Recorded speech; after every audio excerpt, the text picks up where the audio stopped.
So the 4 articles in part 1 is my assignment, and together they extend our understanding of the politics of reproduction and what tools we might use to make sense of them in provocative ways. Renee Tehima-Pena writes about her new documentary on the sterilization of Mexican American women in Los Angeles County USC Medical Center in the 1960s and 70s.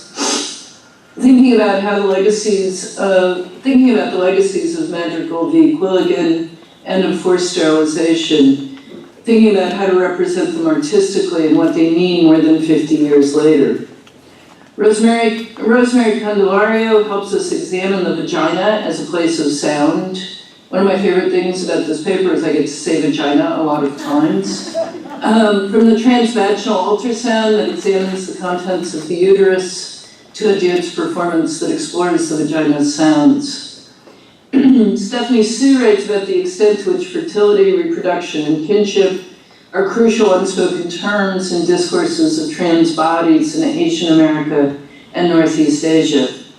Finally, Michelle Murphy has written a haunting and elegant article, words we don't often get to use about nonfiction prose, about a reproductive politics that doesn't end at the skin, as she says, but can explore the toxic sludge that has accumulated across the rivers, lakes, fish, and human bodies that extend from Canada's refineries and rubber processing plants of Chemical Valley through Great Lakes to Detroit, and accumulating in humans, most particularly in the bodies of Canadian Ojibwe people and the boys not born to a First Nations community that has seen a sex ratio of 35 boys per 100 live births. In the article about a documentary on County USC's sterilization of Mexican American women in the 60s and 70s, Tehima-Pena asks a haunting question. How do you visually represent children who weren't born? And I think this is a powerful problem, one that obviously speaks back to Michelle Murphy's paper as well. How do we speak of the children lost, those not born 50 years ago because of sterilization, but also the excess infant mortality produced by poverty and racism, the chronic illnesses produced by environmental racism in the food deserts where you can't buy a vegetable that hasn't been turned into a Frito, or to speak to my research, infants and children spirited away into adoptions. But if Murphy wants to extend our considerations of reproduction forward in time to make the generations latent in the formation of a female fetus's ova while she is still in utero, and beyond the body to the silt and the fish that will inescapably produce ongoing toxic effects in bodies 50 or 100 years hence, Tehima-Pena asks us to think of fetuses not yet conceived in terms of a different kind of time lag, as would-be Mexicans entering the US and stopped in a maternity ward, which functioned as, in her words, a border checkpoint for unborn babies. The racism of Anglo-California was crystallized in an alchemy of zero population growth and worries about the welfare rolls, and crystallized into coercive sterilization. Paradoxically, though, she also notes that the 1960s and 70s were a golden age of government funding, and comprehensive services for reproductive limitation, including birth control, sterilization, and in California, abortion, were available to women regardless of ability to pay for the only time. Tehima-Pena argues that what was born in that struggle was Chicana feminism, resisting the obliviousness of white feminists in now who were single-mindedly focused on the right to fertility limitation and couldn't understand the struggle for women of color to give birth to and raise their children, and the male-dominated Chicano movement that treated female autonomy as a decidedly secondary problem. I think Tehima-Pena's argument about the centrality of reproductive freedom to the emergence of Chicana feminism is an important corrective, not only to the historical narratives that we've produced about Chicana feminisms and its emergence, but also to a women, gender, and sexuality studies that has not made questions of reproductive politics central to its concerns. For myself, as someone who cut my political teeth in the 1980s in a multiracial reproductive justice movement that put questions of US empire, racism, and political economy at the center of its politics, I find its concerns nowhere represented in the grand narratives represented in feminist theory, which talk about the struggle to represent queerness or race as if they emerge primarily as academic challenges, rather than out of the forceful critiques of the anti-sterilization movements and activism around sex and pornography. I've never heard anyone say that they need someone to teach reproductive politics the same way they need, say, someone to do feminist theory. But we need to keep it in view as one of the taproots of what feminist STS does, of course, but also the field of WTSS more broadly. To turn now to Candelario's piece on transvaginal sound, she extends questions about reproduction to ask, what is the political relationship of the vagina to the uterus, and the relationship of the US state to each? And she concludes, hilariously but persuasively, that as it was articulated, particularly in the debate about the proposed Virginia legislation requiring a transvaginal ultrasound, a woman apparently has some rights to her own vagina, but the conservatives in particular feel that the state has a claim to her uterus. She ends with a meditation on the soundscape of the vagina, thinking about performance artist Ariane Huffington in Bricklayers with a Sense of Humor, dancing and producing sound with a microphone in her vagina. But as much as I enjoyed in this article, I have to ask impertinently about which vaginas can speak. And here I'm thinking not so much about the epidemics of rape and child sexual abuse, although they certainly matter to an account of the state and how the vagina speaks, since rape is only punished under certain extraordinary circumstances, usually having to do with the poverty and racialization of the perpetrator. Rather, I'm thinking of something that Candelario hints at in the paper, that transvaginal ultrasound is required as part of abortions in significant swaths of the country. When I lived in Arizona, I felt about the debate much as I felt about the huge national debate over SB 1070, the Show Me Your Papers law, that certain kinds of speech were more objectionable than the practices to which they referred. That is, SB 1070 codified a practice that was already widespread in Arizona and parts of California, of police stopping people for being brown and then demanding proof of their citizenship. In fact, weirdly, by codifying it, SB 1070 also reduced the practice in Arizona, as police jurisdictions in southern Arizona announced they would no longer do it, since it was racist.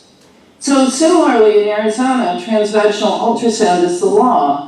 and when the Virginia debate was being conducted, I was intermittently in contact with a young woman, 25 years old, who was thinking of getting an abortion, but was stopped by the transvaginal ultrasound.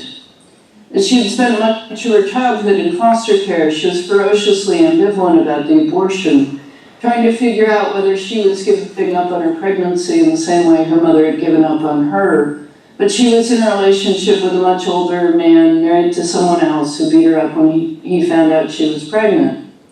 She was also struggling with PTSD, a complication of child sexual abuse, which made her memory unreliable. And she had a very hard time keeping appointments and relied on her case manager to call her on days she had them. So here's what it meant that Medicaid wouldn't pay for her abortion. 2 appointments, no reminders to help her get there, more than $500 she didn't have, and a transvaginal ultrasound were completely beyond her, even though her health was terrible as a result of complications of diabetes, and the pregnancy might well have killed her. She fled the clinic when they tried to do the ultrasound. Fortunately or unfortunately, the fetus was precarious too, as my young friend was self-medicating with meth and a cocktail of other drugs, and she miscarried. I tell this story not just because it's awful, but to remind us that while Candelario is clearly right about the ways the state was prevented from interfering with some vaginas in the Virginia debate, other vaginas do not so clearly belong to their owners, and the state plays a role in ensuring that they do not. The stories of these vaginas can't be told on Jon Stewart. Transvaginal Transvaginal ultrasounds are mandated as part of early abortions in 10 states, which made the debate over the proposed Virginia statute a little strange, as it relied implicitly and sometimes quite explicitly on a claim that the law was unprecedented. I just want to pause to hold these other vaginas up, so that we don't forget in all the fiction making of political rhetoric that they do in fact matter. Turning now to Sue's fascinating multimedia paper, which considers celebrity trans figures through their media representations. It extends our considerations of reproduction conceptually to trans bodies, geographically to Hong Kong, Korea, Japan, China, and Taiwan. Sue disturbingly centers our attention on questions of forced sterilization and forcible sex reassignment surgery. Just as Iran organizes its state-mandated heterosexuality through forced SRS of feminine men, Sue suggests that the judge in Arizona who refused to grant pregnant man and Asian Pacific Islander Thomas Beatty a divorce because his ability to bear children clearly indicated to the judge that he wasn't validly married as a man to a woman. Despite a video suggesting that his partner was drunk to the point of being passed out while caring for their children, that she was abusive to them and to him, Beatty failed in his bid to win exclusive custody of their children because the judge declared the marriage invalid in Arizona. Sue points us to other stories of a K-drama that relies on a daughter binding her breasts to earn money for her family, raising the question of whether filial duty is always already male, while it at the same time provocatively tells queer love stories. Sue tells us of a trans woman in Taiwan who committed suicide, it's been said, because she wasn't beautiful as a woman, valorizing a scary heterosexuality, even as the rights of trans folk to SRS and citizenship rights are held up as the height of a Chinese modernity. And finally, she offers us the confusing figure of a South Korean trans woman, a model whose beauty the television camera loves, doing an advertisement for sanitary pads with a text that expresses reproductivity as her lack. Provocatively, Sue holds up Jan Raymond's transphobic text, Transsexual Empire, as inadvertently telling a truth about the colonial resonances of SRS in the context of a biopolitics and necropolitics that can interpolate the trans body into a kind of state heterosexuality. While the resulting bodies, lives, and the array of state meanings may still be queer, what I take from all of this is just how inalterably difficult it is, ultimately, to queer coloniality or its nationalist afterlives. Sue's sustained and thoughtful meditations on how queer lives can be appropriated in the context of post-colonial modernities is one of the things I think this section of this special issue really contributes to our work on reproduction. I also feel like I've been looking for the idea that Murphy congeals as distributed reproduction for a long time. To quote Murphy, distributed reproduction is, quote, not the maintenance of a proper heteronormativity, is not the maintenance of proper heteronormative human and non-human bodies, but instead the sustaining of capacities to live intergenerationally. Chemically caused sex ratio change, then, is reframed as a question of how unchosen rearrangements to the embodiment of non-humans and humans can be acts of structural violence that destroy the possibility of future life and produce life unborn. At stake is a simultaneous recognition of intergenerational injury and of valuing a queer, altered, and othered life. From Murphy here, we have a grammar of reproduction or its absence that is not the Christian right's anti-abortion rhetoric of a lost generation, a generation lost to abortion, but captures group-differentiated vulnerability to premature death that is also a reproductive justice issue. It gives us a language to talk about why housing and the foreclosure crisis, environmental disasters, low wages, workplace exposure to stress and toxics, global climate change, and the defunding of public schools are reproductive justice issues, in the sense that they are injuries to collectivities of people, neighborhoods, racially minoritized groups, the poor, tribal nations, and their abilities to thrive into the next generation and the one after. It's not a concept that limits our attention to our own species either. It borrows from the notion of distributed computing, an idea that it's not success or failure of an individual entity or his or her reproduction that we are speaking of when we think of reproductive justice, but rather the way these collectivities of humans or species reproduce in robust or damaged ways. And finally, it, like the other papers, values the queer survivors, those who are altered by kinds of violence, be it the chemical inheritance of the Anthropocene, racist sterilization, forcible sex reassignment surgery, the state's claims to surveillance in the context of uteruses and vaginas, but who survive anyway.